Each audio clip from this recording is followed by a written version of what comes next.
Aray, shit. Hala, nasira. Hello guys, this is the part 6 of our February diaries. Guys, magka-cash out na tayo ngayon. Tingnan natin kung marami na ba yung laman neto. Ala, ang bigat na. Parang puno na to. Uy, shit!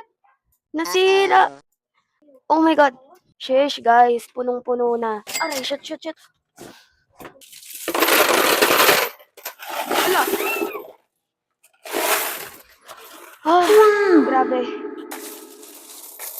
Sa mga nagpipiso net dyan or may balak magpiso net, always nyo i-check na nakalock siya kasi minsan may mga bata na mauutak tapos sumusungkit sila pero dito di yan sila makakasungkit. Ngayon, bibilangin ko na to pababa. So guys, paano natin to bibilan kung tagi-isa-isa?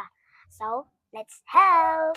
May makeupan ako ngayon guys and walk-in siya. Meron lang ako malaking ilaw dito para kitang-kita ko all the sides of her face. This is my kit for today. Malapit na yung client ko guys, so I'll see you later. Nag-start na nga ako sa pag-makeup and simple makeup lang yung pinagawa ni ma'am. Then after that, picturean time na. Tapos na nga ako, kaya ligpitan time na. Guys, i-hire nyo na ako as your makeup artist. PM me.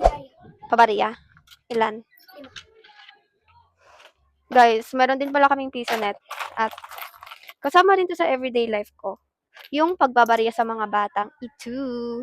Finally guys, makakahilata na ako. And dito na nagtatapos guys itong February diaries natin. And kung umabot ka sa part na to, thank you for staying. Again, it's Kat here. Bye! Bye!